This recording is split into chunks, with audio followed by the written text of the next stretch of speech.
आज का हमारा एपिसोड तिथि निर्धारण पर आधारित है।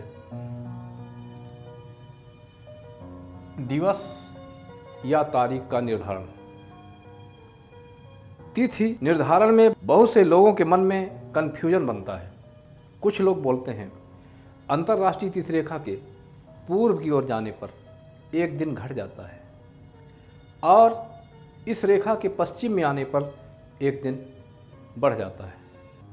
कुछ लोग बोलते हैं इस रेखा के पूर्व में जाने पर एक दिन बढ़ जाता है और इसके पश्चिम में आने पर एक दिन घट जाता है।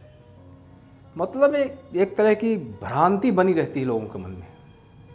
उसी चीज़ को हम आज क्लियर करना चाहते हैं, स्पष्ट करना चाहते हैं, ताकि आपके मन की भ्रांति खत्म हो जाए। सबसे पहले जान लें, ये हमारी ग्रीनविच लाइन है, ग्रीनविच रेखा, ग्रीनविच लाइन या शून्य अंश देशांतर है। ये हमारा 180 अंश देशांतर, पूर्व कह लो या पश्चिम कह लो, 180 अंश देशांतर है। वही घूम करके यहाँ आ जाता है नीचे तरफ से।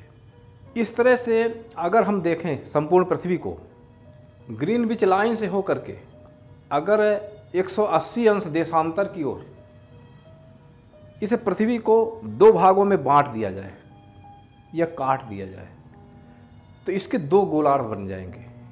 ये वाला भाग होगा पश्चिमी गोलार्ध और ये वाला भाग होगा पूर्वी गोलार्ध। पश्चिमी गोलार्ध, पूर्वी गोलार्ध। मतलब ग्रीनविच लाइन के पूर्व में जो भाग होगा वो पूर्वी गोलार्ध कहलाएगा और ग्रीनविच लाइन के पश्चिम में जो भाग होगा वो पश्चिमी गोलार्ध कहलाएगा। संदर्भ में आने की वजह से इस बात की हमने चर्चा कर दी है। वैसे आज का हमारा सब्जेक्ट पूर्णतः तिथि निर्धारण पर केंद्रित है। आइए हम उसकी चर्चा कर लेते हैं। ये आप देख सकते हैं 180 अंश देशांतर की ये रेखा है। यहीं से होकर हमारी अंतर्राष्ट्रीय तिथि रेखा गुजरती है जो तिथि का निर्धारण करती है। अंतर्राष्ट्रीय तिथि रेखा कई जगहों से पलायन करती है, परंतु 180 अंश देशांतर का साथ लेकर ही चलती है ज़्यादातर। वो क्यों पलायन करती है इसकी चर्चा हम बाद में करेंगे।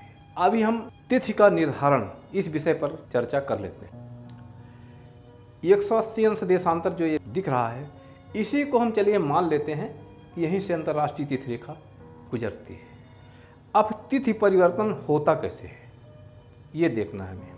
आप सब जानते हैं कि रात्रि में 12 बजे के बाद 1 सेकंड भी अगर समय ज़्यादा हो जाए तो दूसरा दिवस या दूसरी तारीख लग जाती है।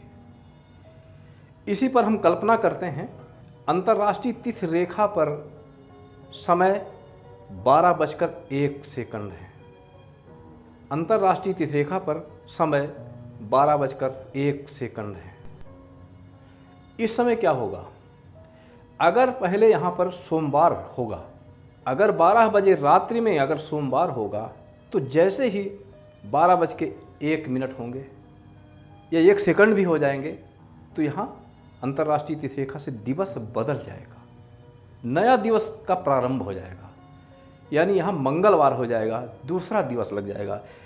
अगर 12 बजे तक 14 तारीख है तो 12 बजे के बाद 15 तारीख लग जाएगा, यानी दूसरे नए दिवस का प्रारंभ हो जाएगा।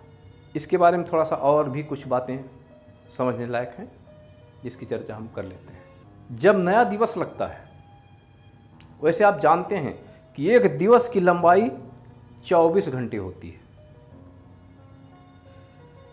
परंतु यहाँ आप जरा सोचेंगे थोड़ा आश्चर्य लगेगा।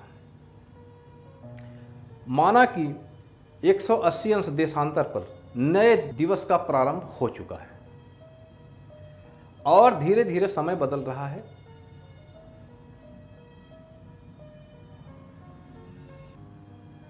ये जो 12 बजे से 1 मिनट ज़्यादा का समय इधर बढ़ेगा, धीरे धीरे बढ़ेगा। अगर यहाँ हो जाता है 12 बजे के बाद का समय, यानी नए दिवस का प्रारंभ यहाँ हो जाता है 150 अंश देशांतर में, तो आप ये भी कल्पना करिएगा, ये भी समझ लीजिएगा कि यहाँ से यहाँ तक 150 से 180 के बीच नया दिन है, बाकी के इधर संपूर्ण जगह पर पुराना दिवस होगा, यानी सोमवार होगा। जैसे जैसे हमारा नया दिवस बढ़ता चला जाएगा वैसे वैसे इसकी अवधि बढ़ती जाएगी। मान लीजिए 180 अंश देशांतर में नए दिवस का प्रारंभ हुआ और धीरे धीरे 2 घंटे बाद 150 अंश देशांतर में पहुंच गया, यानी यहाँ भी नए दिवस का प्रारंभ हो गया। तो नए दिवस की अवधि कितनी हुई? 180 से 150 का अंतर कितना है? 30 देशांतर में। एक देशांतर में 4 मिनट का अंतर आता है। 30 देशांतर में 3 चौक 12, 120 मिनट का, यानी 2 घंटे का अंतर आएगा। यानी अब यहाँ पर नए दिवस की लंबाई कितनी हो जाएगी? 2 घंटे। ऐसे क्रमशः इसकी लंबाई, नया दिवस हमारा इधर बढ़ता जाएगा और इसकी लंबाई बढ़ती चली जाएगी और धीरे धीरे ये लंबाई बढ़ते बढ़ते बढ़ता चला जाएगा। जब ग्रीनविच रेखा में नए दिवस का प्रारंभ होगा उस समय नए दिवस की लंबाई होगी 12 घंटे और इसके बाद नया दिवस पुनः धीरे धीरे क्रमशः पश्चिम की ओर बढ़ता चला जाएगा और पुनः जाकर के 180 अंश देशांतर में पहुंच जाएगा। तब तक इसकी लंबाई 24 घंटे की हो जाएगी। तो इसे हम दूसरे रूप में भी कह सकते हैं कि नए दिवस का उगता हुआ पेड़, जिसकी अवधि बहुत छोटी होती है। पहले नए दिवस का प्रारंभ हुआ 1 सेकंड का नया दिवस है तो उसकी अवधि 1 सेकंड ही होगा। बाकी जगह में, धरती के पूरे जगह में, नीचे से ऊपर तक, यहाँ तक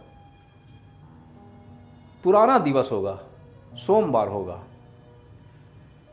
और जैसे जैसे नए दिवस का प्रारंभ होता हुआ बढ़ता चलेगा वैसे वैसे नए दिवस की लंबाई बढ़ती जाएगी और बढ़ते बढ़ते पुनः जब वही नया दिवस 180 अंश देशांतर या अंतर्राष्ट्रीय तिथि रेखा पर पहुंचेगा तो इसकी अवधि पूर्ण 24 घंटे हो जाएगी। जैसे 24 घंटे हो जाएगी तो पुनः यहाँ से नया दिवस का प्रारंभ हो जाएगा। तो यह कन्फ्यूजन आपका शायद दूर हो गया होगा।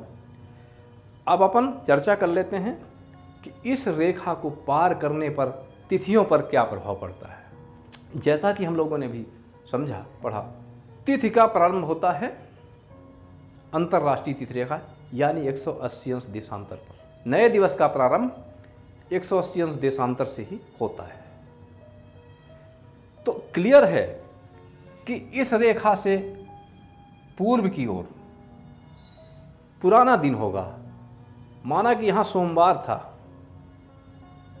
था, नया दिवस प्रारंभ होता है तो यहाँ मंगलवार हो जाता है। ये मंगलवार क्रमशः बढ़ते हुए 24 घंटे का होता है और पुनः तिथि बदल जाता है। अब कन्फर्म करना है कि मान लीजिए जहाज से हम यात्रा करते हैं, जहाज से यात्रा करते हुए हम पश्चिम से पूर्व की ओर जाते हैं। जैसे ही इस रेखा को हम पार करेंगे तो इधर क्या होगा? अगर यहाँ मंगलवार है तो यहाँ सोमवार होगा, यानी एक दिन यहाँ कम होगा। ओके। और अगर हम पूर्व से पश्चिम की ओर आते हैं, जैसे ही इस तिथि रेखा को पार करेंगे एक दिन बढ़ जाएगा। यानी अगर यहाँ सोमवार है तो अंतर्राष्ट्रीय तिथि रेखा को पार करने के बाद मंगलवार हो जाएगा।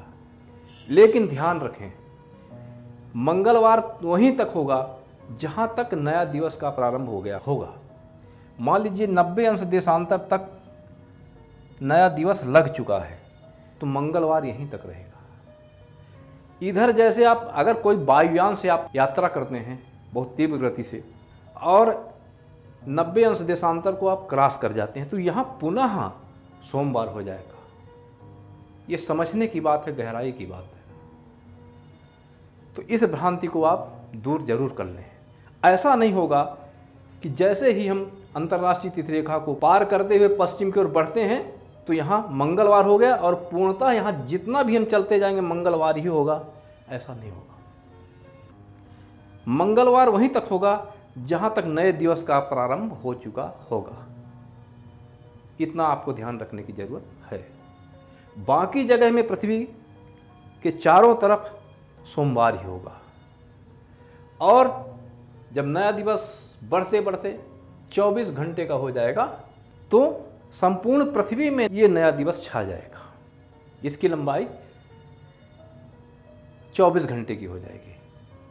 उस समय ये पुराना दिवस कहलाने लगेगा और यहाँ से पुनः मंगलवार के बाद बुधवार का प्रारंभ हो जाएगा। या यहाँ 15 तारीख होगा तो यहाँ 16 हो जाएगा, 16 होगा तो 17 हो जाएगा। इस तरह ये कन्फ्यूजन को आप दूर कर लें। और अगर इस संबंध में आपको कोई कन्फ्यूजन हो रहा है तो कृपया आप कमेंट बॉक्स में लिखकर चर्चा करें, हम उसका उत्तर जरूर देंगे। मिलते हैं अगले वीडियो पर, तब तक के लिए जय हिंद, वंदे मातरम।